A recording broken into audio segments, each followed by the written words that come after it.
Boa tarde. Começa agora o Conexões dessa quinta-feira, dia 14 de agosto. Hoje nós vamos falar sobre os riscos da adultização de crianças e adolescentes. E também temos informações sobre o esporte aqui em Goiás. Vem com a gente, o programa já está no ar.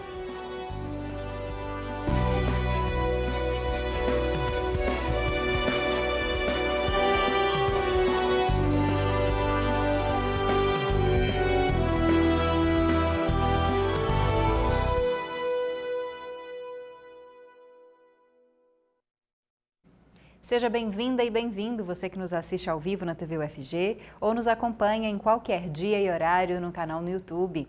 Eu sou a Camila Maia, uma mulher cis, de pele clara, tenho cabelos escuros, longos e levemente ondulados e olhos castanhos claros. À minha esquerda está o professor Diego Barbosa. Ele faz a interpretação para Libras aqui no estúdio. E se descreve como um homem de pele clara, com cabelos e olhos castanhos e barba cheia. Nós dois estamos de pé e atrás fica o cenário do Conexões, em tons de azul claro, cinza e vermelho. Também há uma tela bem no centro, entre os dois apresentadores. Nessa tela agora aparece o nome do Conexões e daqui a pouco serão inseridos nela a nossa entrevista de hoje e também o nosso conteúdo de vídeo. Mas para começar, nós vamos para o nosso giro rápido com informações nacionais. A defesa do ex-presidente Jair Bolsonaro informou ao Supremo Tribunal Federal que ele nunca agiu para impedir a posse do presidente Lula e que sempre defendeu a democracia. Essa declaração foi feita no processo em que Bolsonaro é réu, sob a acusação de participar de um esquema para promover um golpe de Estado e impedir a posse de Lula. Para a Procuradoria-Geral da República, Jair Bolsonaro teria exercido o papel de líder da organização criminosa que articulou a tentativa de golpe. E também seria ele o principal beneficiário do plano criminoso, caso tivesse sido bem-sucedido. Mas a defesa de Jair Bolsonaro afirma que o réu jamais aderiu a qualquer suposta conspiração e que as acusações são fruto de interpretações distorcidas de atos e falas descontextualizados. Jair Bolsonaro se encontra atualmente em prisão domiciliar por tentar atrapalhar as investigações. Mudando de assunto, um estudo internacional mostrou que o Bolsa Família ajudou a diminuir os casos e as mortes por AIDS aqui no Brasil. Pesquisadores analisaram dados de mais de 12 milhões de mulheres entre 2007 e 2015. E eles descobriram que entre as beneficiárias do Bolsa Família, a incidência da doença caiu quase pela metade e a mortalidade por AIDS caiu 55%. Esse efeito foi ainda maior entre mulheres pardas e pretas, de baixa renda e baixa escolaridade. Especialistas explicam que as exigências do programa, como ir ao posto de saúde e manter filhos na escola, ajudaram nessa prevenção. Em alguns casos, a redução chegou a 56%. Entre as mães beneficiárias, as quedas foram de 42% na transmissão, do HIV/AIDS e também uma redução de 43% nas mortes por causa dessa doença. O estudo foi publicado numa revista internacional chamada Nature Human Behavior e ela contou com pesquisadores do Brasil, Espanha e Estados Unidos. E após o governo dos Estados Unidos revogar os vistos de integrantes do governo que são ligados ao programa Mais Médicos, o ministro da Saúde, Alexandre Padilha, defendeu o programa. Ontem, ele afirmou que o Mais Médicos vai sobreviver aos ataques injustificáveis de quem quer que seja, assim como o PIX, sistema de pagamento brasileiro que também foi alvo de críticas do governo de Donald Trump. Mais cedo, o secretário de Estado dos Estados Unidos, Marco Rubio, anunciou a revogação dos vistos de funcionários do governo brasileiro e ex-funcionários da Organização Pan-Americana da Saúde e também revogou vistos de familiares deles. A justificativa do governo de Donald Trump foi que essas pessoas desempenharam papel na implementação do programa Mais Médicos, enquanto trabalhavam no Ministério da Saúde do Brasil, e que, por isso, eles são cúmplices do trabalho forçado do governo cubano por meio do programa Mais Médicos. Bom, para finalizar, mais uma informação sobre saúde. Mesmo com o avanço das campanhas contra o tabagismo ao longo das últimas décadas, adolescentes que usam cigarros eletrônicos hoje têm a mesma probabilidade de começarem a fumar cigarros convencionais do que jovens da década de 70. É isso que revela um estudo que foi co-dirigido pela Universidade de Michigan, nos Estados Unidos. Essa pesquisa analisou dados do Reino Unido e concluiu que, embora o tabagismo entre adolescentes tenha caído drasticamente nos últimos 50 anos, o surgimento dos cigarros eletrônicos pode estar revertendo essa tendência entre os jovens. Os pesquisadores descobriram que adolescentes que nunca haviam usado cigarros eletrônicos tinham uma chance menor que 1 em 50 de se tornarem fumantes. Já entre aqueles que faziam uso frequente dos vapes, os cigarros eletrônicos, a chance de começar a fumar cigarros convencionais subia para quase 1 em cada 3. Isso representa um risco 30 vezes maior. Mas os pesquisadores afirmam que ainda não é possível concluir que o uso de vapes causa o tabagismo. Mas eles reforçam que há uma forte associação entre esses dois comportamentos. Bom, e a entrevista principal do nosso programa também fala sobre tabagismo, já que nós estamos no Agosto Branco, mês de conscientização e combate ao câncer de pulmão. A campanha alerta sobre os perigos dessa prática de fumar cigarros convencionais ou cigarros eletrônicos e também fala de outros causadores do câncer de pulmão, como a poluição e a exposição a substâncias químicas. Para falar mais sobre esse assunto, nós vamos conversar agora com o Dr. Diogo Salles, que é oncologista do Hospital Albert Einstein, aqui em Goiânia. Ele já está aqui na nossa tela para conversar com a gente de forma remota. Olá, doutor, muito obrigada pela sua presença. Seja bem-vindo ao Conexões. Peço que o senhor se descreva fisicamente para o nosso público cego e de baixa visão. Boa tarde. Primeiro, obrigado pelo convite. Me chamo Diogo, sou oncologista.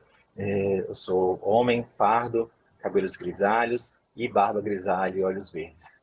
Estou com camiseta branca e um fundo amarelo atrás, desculpa, creme. Bom, para a gente começar, doutor, a gente destacou o tabagismo. Essa é a principal forma, a principal perigo, risco para o desenvolvimento de câncer de pulmão, tanto de cigarros convencionais, como, por exemplo, de cigarros eletrônicos, narguilé. Então, hoje, a gente está vendo uma mudança cada vez maior do que a gente chama de parâmetro de fator de risco de câncer, mas o cigarro continua sendo o principal vilão. Ele aumenta o risco de câncer de pulmão nos pacientes que fumam em 30 vezes, tá? Quando comparado com a população que não fuma. Tá? O consumo de cigarro eletrônico, vapers, aumenta mais ou menos em 4 vezes. Isso é porque foi um hábito que começou recentemente. Então, a gente ainda não tem esses dados ainda tão maduros e esperamos que, com o passar do tempo, isso provavelmente vai se mostrar até maior. Isso está mudando também, você mesmo falou, o tabagismo está mudando. A gente vinha numa decrescente, chegando a atingir 9% de tabagistas no Brasil em 2023 e aumentamos para 11% em 2024. Tá? E se a gente olhar do ponto de vista de fator de risco de câncer de pulmão, aqui no Brasil, os dados do INCA apontam que 85% dos casos ainda são relacionados ao tabagismo. E sim, ele é o principal vilão. Mas vou chamar aqui a atenção, a campanha do Grupo Brasileiro de Oncologia Torácica esse ano é sobre poluição. Então, ar limpo, pulmões limpos, mostrando que também a poluição está associada com câncer de pulmão e, além do tabagismo, a poluição também deve ser combatida. Bom, doutor Diogo, e falando a respeito agora de sintomas e tratamentos. O câncer de pulmão, ele apresenta sintomas ou é necessário que as pessoas façam algum tipo de acompanhamento para descobrir a doença? Que médico procurar quando suspeitar de alguma coisa, quando tiver algum sintoma? câncer de pulmão, ele é rastreável, tá? Ele pode ser prevenível com medidas de saúde, evitando o tabagismo, ele pode ser rastreado, e aí o rastreamento, ele já está comprovado que reduz mortalidade. O rastreamento ele pode ser feito, como o câncer de mama faz rastreamento com mamografia, o câncer de pulmão pode ser rastreado com tomografia, e esse rastreamento está indicado para pessoas de alto risco. Então, pessoas que são tabagistas, com alta carga tabágica, se beneficiam de fazer tomografia sem contraste, para poder rastrear e pegar essa lesão antes que ela dê sintomas. Se por acaso o paciente se apresentou já com sintoma, o sintoma mais comum é tosse, falta de ar, perda de peso, e nesse momento ele precisa procurar ou o pneumologista, tá? Geralmente seria o primeiro profissional, ou já na suspeita de um nódulo, um cirurgião torácico. Caso seja diagnosticado um câncer de pulmão, entra o papel do oncologista clínico também junto do pneumologista e do cirurgião torácico. Bom, doutor Diogo, só para finalizar, quais são agora os tratamentos mais indicados? Cirurgia, rádio, químio? O que uma pessoa que enfrenta um câncer de pulmão pode esperar? Felizmente, o câncer de pulmão é um dos que mais avançaram nos últimos anos. Então, o tratamento, como todo câncer, depende do estágio clínico. Então, tumores iniciais podem se beneficiar de cirurgia apenas, às vezes de radioterapia, em casos que o paciente não possa fazer cirurgia. Em tumores que a gente chama de localmente avançados, ou seja, que ainda não tem metástases, mas já são um pouquinho maiores, eles vão se beneficiar de terapia combinada, onde entra quimio-imunoterapia associada à cirurgia, ou até terapias-alvos, que são comprimidos baseados em mutações que podem ser utilizados juntos da cirurgia. E em casos de tumores metastáticos, existe aí uma maior variedade de tratamentos. Em geral, pacientes que não têm alterações genéticas vão para imunoterapia, mais ou menos quimioterapia, quem tem alterações genéticas vão utilizar algum tipo de terapia-alvo. Tá certo, doutor. A gente conversou com o Diogo Salles, oncologista do Hospital Albert Einstein, aqui em Goiânia. Muito obrigado. Boa tarde para o senhor. Boa tarde. Bom, e para finalizar, a gente fala de outro assunto muito importante. A discussão sobre a sexualização e a adultização de crianças e adolescentes nas redes sociais chegou até a Câmara dos Deputados. O presidente da Casa, Hugo Mota, informou que pretende pautar projetos sobre esse tema. E o assunto ganhou repercussão depois de uma denúncia feita pelo influenciador Felca na semana passada. Você com certeza já viu esse vídeo aí nas redes sociais. E nós vamos tentar entender um pouquinho mais sobre esse assunto agora na matéria da TV Brasil. O vídeo de quase 50 minutos do influenciador Felca já tem mais de 31 milhões de visualizações e faz graves denúncias de exploração de crianças nas redes sociais. Mas a parada deixa de ser engraçada e se torna criminosa quando os pais envolvem os filhos menores de idade nesse desespero por monetização, expondo e produzindo conteúdo em cima deles, adultizando ou até sexualizando. Segundo a Fundação Abrinq pelos Direitos da Criança e do Adolescente, a adultização infantil acontece quando as crianças são expostas precocemente a comportamentos e responsabilidades que são do universo adulto. E o acesso irrestrito a conteúdos inadequados, como as redes sociais, pode acelerar esse processo. Ela começa a reduzir o seu valor, a sua própria autoestima, a esse reconhecimento externo das redes. E isso é catastrófico também para a saúde mental, do ponto de vista da autoestima. É uma criança que pode, sim, especialmente na pré-adolescência e na adolescência, desenvolver sinais de depressão, e se não for bem acompanhada, se não for bem protegida, ela pode, sim, entrar em situações mais severas, inclusive de autolesão, e mesmo até de comportamento suicida. O youtuber também acende um alerta sobre a erotização de crianças e adolescentes na internet, que podem ser uma presa fácil para redes de pedofilia. Para a cabeça dessa criança, o que ela está fazendo é só um passinho. Para a cabeça do homem adulto que está consumindo esse material, ela está se expondo como mulher. Eles comentam e curtem fotos de crianças, por exemplo, no Instagram, e indicam que eles estão presentes em outras redes um pouco menos visíveis, como é o caso do Telegram, por exemplo, para que, né, interessados, digamos assim, acabem indo para esses repositórios onde tem todo tipo de imagem criminosa. Ontem, o presidente da Câmara dos Deputados, Hugo Mota, disse que vai pautar projetos que combatam ou restringam o alcance de perfis e conteúdos que promovam a adultização de crianças e adolescentes na internet. Esta especialista reforça a importância da regulamentação das redes sociais no Brasil. A gente sabe que elas têm condições de remover conteúdo, de desmonetizar conteúdo e de não recomendar conteúdo, mas como elas não são obrigadas, elas acabam ficando muito passivas diante de posts que são problemáticos. Então, por isso a regulamentação é tão importante. Assunto sério que, claro, a gente continua acompanhando aqui no Conexões. Bom, daqui a pouco a gente volta para falar de outro assunto importante para pais, mães e responsáveis por adolescentes, que é a vacinação contra o HPV. Se você está com dúvida, quer saber mais sobre isso, fica com a gente que no próximo bloco a Janaína te conta mais.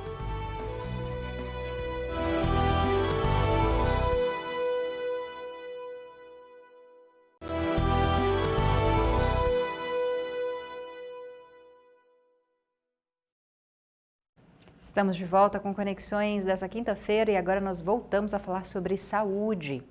Atenção, o prazo para vacinar seu filho, sua filha, aí os adolescentes à sua volta, contra o HPV mudou, viu? E essa vacinação gratuita, totalmente oferecida pelo SUS.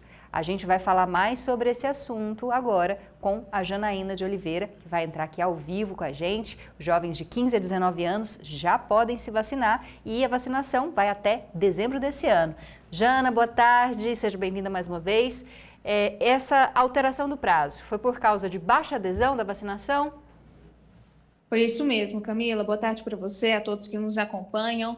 E olha só, essa baixa adesão foi um dos principais motivos para motivar essa ampliação do tempo para vacinar esses jovens de graça pelo SUS. Informações que nós temos até o momento é de que aqui no estado a cobertura está abaixo do ideal, a cobertura deste ano, inclusive, sendo 75% de cobertura em mulheres e 64% para homens. Especialistas alertam que muitos pais estão com dúvidas e eles precisam ser acolhidos e orientados pelos profissionais de saúde, por exemplo, afirmando que a vacina não incentiva o início da atividade sexual. Na verdade, a vacina salva vidas e ajuda a prevenir doenças, né, que no caso é o câncer do colo de útero e de pênis. Só para vocês terem uma ideia, em 2024, no ano passado, o Brasil registrou mais de 400 casos de câncer de colo de útero e 241 mortes.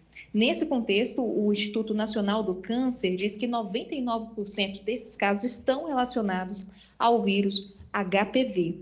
Aqui em Goiás, a campanha continua até dezembro deste ano, é voltada para jovens de 15 a 19 anos, mas a vacinação de rotina, que é focada em crianças de 9 a 14 anos, continua disponível nos mais de 1.000 postos de todo o estado. Então, só para explicar, esse grupo de 15 a 19 anos é uma faixa etária adicional que foi recomendada pelo Ministério da Saúde justamente para reforçar essa proteção na saúde desses jovens, adolescentes, né, para evitar qualquer tipo de consequência gravíssima, como é o câncer, assim que eles estiverem contato com o vírus HPV durante a vida adulta. A vacina é segura, eficaz e gratuita. É muito importante reforçar isso sempre, enquanto na rede privada a dose pode variar de R$ 500 a R$ 900, dependendo da clínica.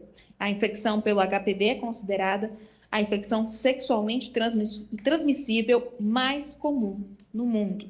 Mas existe uma forma de prevenção, que a vacina está disponível de graça, jovens de 15 a 19 anos, pelo SUS. E aqui no estado, até dezembro deste ano. Volto com vocês. Muito obrigada, Janaína, pelos esclarecimentos. Fica a dica, então, você adolescente, pai, mãe ou responsável, procure um posto de saúde para se vacinar ou para vacinar, né, o adolescente que está na sua casa.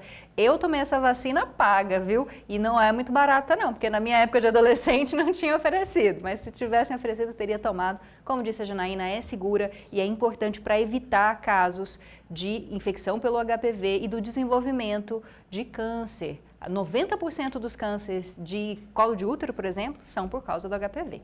Obrigada, viu, Jana? Até a próxima. Até a próxima.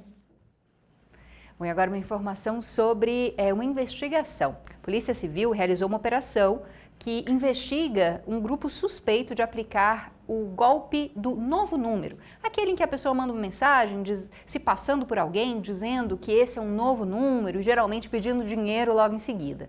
Os mandados foram cumpridos na manhã de hoje nas cidades de Goiânia, Aparecida de Goiânia, Senador Canedo, Bonfinópolis, Silvânia e Caldas Novas.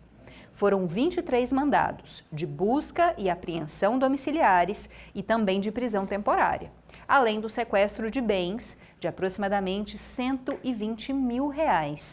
Os suspeitos não tiveram o nome divulgado pela Polícia Civil, mas, segundo ela, esse grupo aplicava esse golpe do novo número, se passando por familiares das vítimas, para solicitar transferências em dinheiro. Lembrando sempre aqui, tome cuidado, não mande dinheiro para ninguém. Se alguém está pedindo dinheiro para você, liga para a pessoa para ter certeza que é ela e evita ser vítima desse tipo de golpe. Bom, e para finalizar o nosso programa, chegou a hora de alegrar a sua quinta-feira. O Conexões Esportivas apresenta 3 atualizações do esporte aqui no nosso estado. E quem traz todos os detalhes é o estudante de jornalismo, Matheus Oliveira.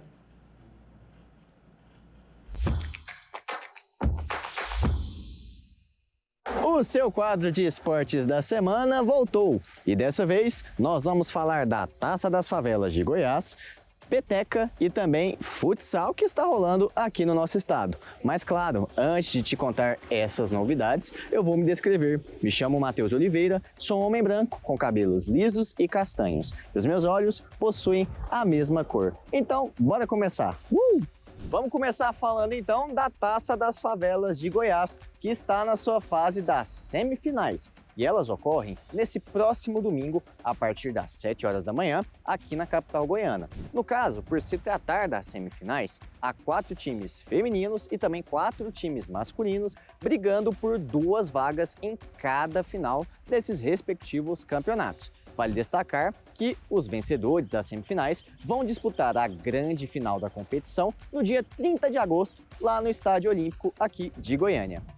Agora vamos mudar de assunto para falar do 33º Campeonato Goiano de Peteca. Olha só, ele vai acontecer a partir de amanhã até o próximo domingo. E o campeonato vale vaga para a etapa nacional, que vai ocorrer lá em Minas Gerais apenas no mês de novembro. Para esse campeonato goiano, vários atletas de cidades goianas, mineiras e de outros estados próximos aqui de Goiás vão participar e vão buscar também as suas respectivas vagas para a próxima competição, a próxima fase deste torneio. A abertura vai acontecer na sexta-feira a partir das 6 da tarde, enquanto o encerramento está programado para domingo às 5 da tarde, tudo aqui em Goiânia. Por fim, vamos falar da Taça Brasil de Futsal Sub-13. Em 2025, o tradicional torneio nacional está ocorrendo em Goiânia, diretamente lá do Goiânia Arena. Ele começou no último domingo e vai terminar no próximo sábado. No total, há 16 times participantes, divididos em 4 grupos, com 4 times em cada. E olha, há 2 representantes goianos dentro do campeonato. O Quírios de Anápolis acabou sendo eliminado ainda na fase de grupos. Porém, o VIP Sports avançou para a fase eliminatória. A grande final ocorre às 10 da manhã do próximo sábado, no mesmo local aqui na capital goiana. E esse foi o fim do nosso Conexões Esportivas de número 44. Mas não se preocupe, porque na quinta-feira que vem a gente tá de volta para trazer mais novidades diretamente aqui do nosso Esporte Goiano para vocês. Um grande beijo, um abraço, tchau, tchau! Bom, assim a gente vai encerrando o nosso programa de quinta-feira, mas claro, deixando aquele convite de sempre. Participa do nosso programa mandando a sua sugestão de pauta, seu vídeo, sua crítica ou seu elogio. O WhatsApp já vai aparecer aqui na sua tela para você anotar ou tirar uma foto. 629-9181-1406. Além disso, dá para pegar seu celular já e procurar pela TV UFG nos diferentes perfis da rede social. A gente tem Instagram, Facebook, YouTube, TikTok, X. Em todos esses lugares você pode acompanhar as novidades da nossa programação. Eu e o professor Diego ficamos por aqui. Muito obrigada pela sua companhia e pela sua audiência. Amanhã, ao meio-dia, a gente tem encontro marcado aqui no Conexões para finalizar a semana com muita informação acessível à comunidade surda e importante para qualquer cidadão que vive no nosso país. Até amanhã. Tchau, tchau. Até mais.